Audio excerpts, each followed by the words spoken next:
Dear Dhamma friends, let us gather our hearts and minds in stillness, like petals drawn to the morning sun. Today I wish to speak on a subject both delicate and profound.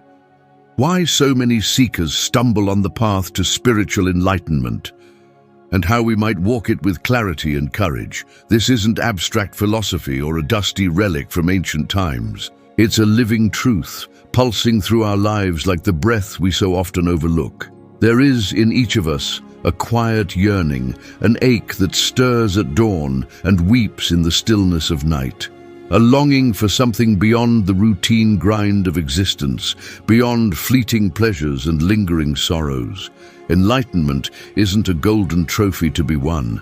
It's the gentle and fearless turning toward what is. Let us walk together now through this sacred terrain, exploring where we often go astray and how we might succeed, not by striving or clinging, but by letting go. Common pitfalls on the path. 1. Misunderstanding the goal. Many step onto the Dhamma path full of hope, imagining enlightenment as a kind of cosmic fireworks show, an ecstatic state that lifts us forever above suffering.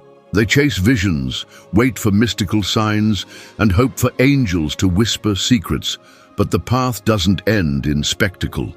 Enlightenment is the quietest of revelations, a clear seeing of things just as they are. It's not an escape from pain, but a deep intimacy with truth.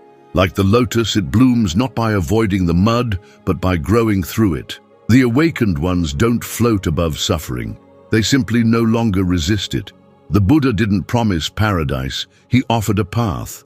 Mistaking the goal is like setting out for the moon and being disappointed when you reach the stars. 2. Clinging to the self. I want to be enlightened. It sounds innocent, even noble, but buried inside is a subtle trap. Who is this I that wants to awaken? The self we so lovingly defend and polish is, in truth, a mirage. Trying to attain enlightenment to enhance the self is like bringing ice into fire and hoping it one day melt. Awakening shows us that the self is a collection of habits, conditions, and memories, not something fixed or eternal. Clinging to this illusion while seeking its dissolution is like chasing your shadow in a tunnel of mirrors. You'll only get dizzy and lost. Let go, not of your responsibilities, but of the belief that something permanent sits at the center of your experience. 3. Neglecting the foundations. Some seekers are so eager for insight, they forget to plant their roots. But without sila, ethical conduct, samadhi, concentration, and panya, wisdom, the tree of awakening cannot grow. It's like a farmer dreaming of fruit, but refusing to water the seed. Ethical behavior isn't a list of restrictions. It is a foundation that supports a calm and steady mind. Without ethical living, the heart wavers. Without concentration, wisdom cannot arise. These 3 aren't steps, but threads woven together into a strong rope that lifts us from suffering. 4. Spiritual bypassing. This is perhaps the most deceptive trap. Instead of healing, we escape. Instead of feeling pain, we cover it with chance or a spiritual identity. We meditate not to understand, but to avoid. This bypassing can feel peaceful, but peace gained through suppression is like covering a volcano with flowers. One day it erupts. True spirituality invites us to face our anger, to feel grief without being consumed, and to take responsibility for the harm we cause.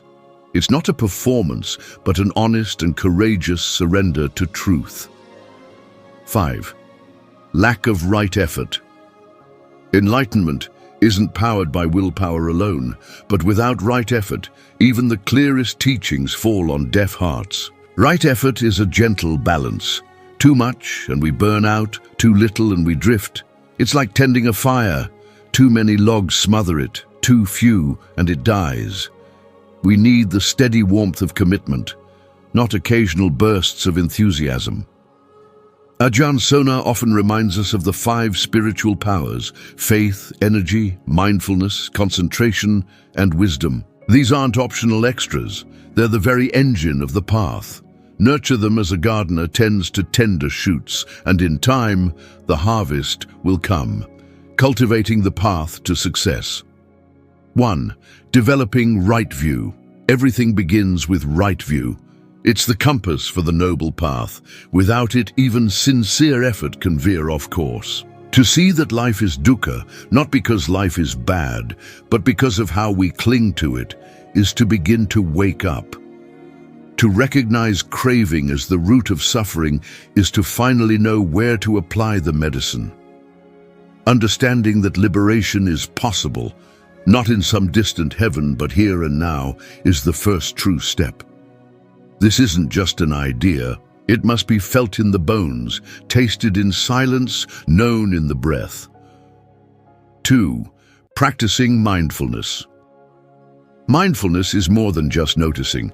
It's loving awareness. It's showing up fully for each moment, with a soft gaze and an open heart. Through mindfulness, we become the stillness in the storm. We stop riding the waves of thought and rest in the ocean of presence. From mindfulness arise the 7 factors of awakening: investigation, energy, joy, tranquility, concentration, and equanimity. Like a pearl diver, we plunge into the depths of each moment, gathering wisdom not with force, but with stillness. 3. Embracing spiritual friendship. The Buddha said, "Admirable friendship is the whole of the holy life." Why? Because none of us awaken alone. We are fields that flourish when nourished by good rain. A kalyanamita, a spiritual friend, is not someone who always agrees with you. They are the ones who help you remember your path when you forget it. They lovingly challenge you, reflect your blind spots, and cheer your progress without envy. Seek these friends. Be one. 4. Balancing effort and letting go. Effort without surrender becomes strain. Surrender without effort becomes apathy. The path is walked along the fine edge between the two. This is a delicate art, knowing when to push and when to pause. Like playing an instrument, we must feel the rhythm of the practice, sometimes intense, sometimes quiet, but always sincere. When we overstrive, we grow brittle. When we understrive, we become dull. But when effort and letting go dance together, something profound opens up. 5. Maintaining a regular meditation practice. Meditation is not a luxury. It's the lab where understanding is cultivated and tested.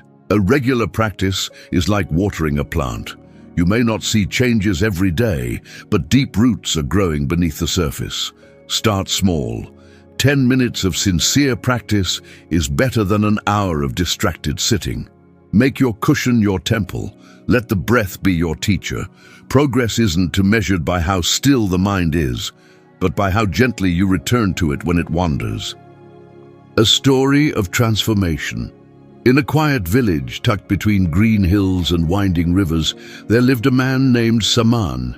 He was gruff, with a face like thunder and words like thorns. People gave him space. Even children kept their distance. One winter evening, as the village prepared for its yearly festival, a wandering monk named Bhante Ananda arrived. With nothing but a bowl and a calm smile, he offered blessings in return for shelter. Intrigued by his peace, the villagers gathered to hear him speak. Saman stood in the back, arms crossed. But the monk didn't preach about gods or heavens. He spoke of love. A love that asks for nothing, a presence that heals without fixing. That night something stirred in Saman. A knot in his chest, long ignored, began to loosen. The next morning he tried metta meditation. It felt ridiculous at first. "May I be happy," he muttered, feeling foolish. But he tried again the next day, and the next. Weeks passed. Something shifted. He helped an elderly woman with her basket, returned a goat that wandered into his garden. One day a child scraped her knee. Saman was the first to kneel beside her.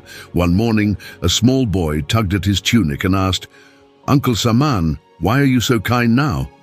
Saman smiled, eyes soft. "Because when I wish others well, my own heart feels light, like someone opened a window in a dusty room. And so the village changed with him, not through grand teachings, but through one man's choice to heal. Dear friends, the path to enlightenment isn't hidden in caves or locked in scriptures. It's here, in your next breath, your next act of kindness, your next moment of awareness. Let us not be discouraged by the pitfalls, but learn from them.